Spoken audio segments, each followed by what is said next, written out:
happened at the car of a squad car the moment his hands went up in the air. Anthony Gray seemed to be everywhere. He should be in handcuffs. As an attorney for Mike Brown's family, Gray received international attention, blasting the city of Ferguson and insisting Officer Darren Wilson should be arrested for killing Brown. We think at this point the grand jury should be scrapped, that charges should be issued. But at the same time Gray was turning up the heat on Ferguson, he was also the director of public safety, commonly referred to as police chief, of the nearby city of Pine Lawn, a small department widely considered to be one of the worst in the St. Louis region. We would like to talk with you about Steve Blakeney. Can't talk about Steve Blakeney. Gray was in charge of the Pine Lawn PD for most of last year. His top commander was Steve Blakeney.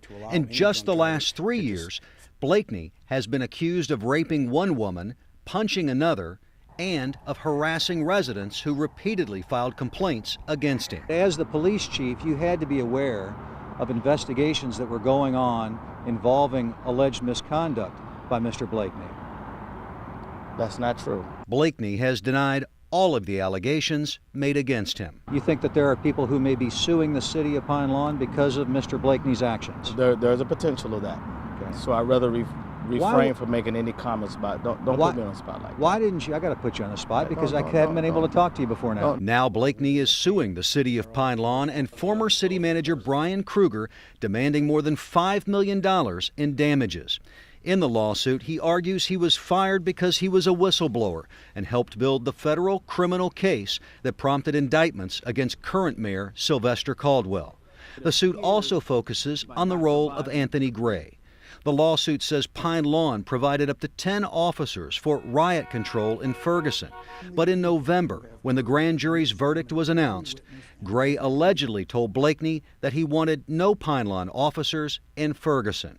Blakeney claims Pine Lawn officers received supplies and months of training to assist Ferguson police, but Gray didn't want them there after the grand jury decision was announced.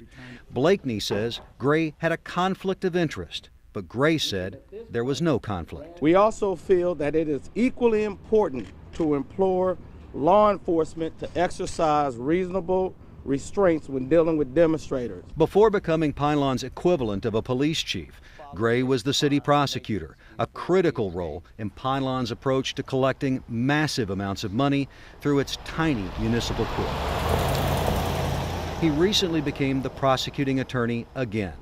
During the last 2 years, Pine Lawn, an impoverished city of 3,200 residents, collected $3.5 million in court fines and fees, almost half the city's general revenue.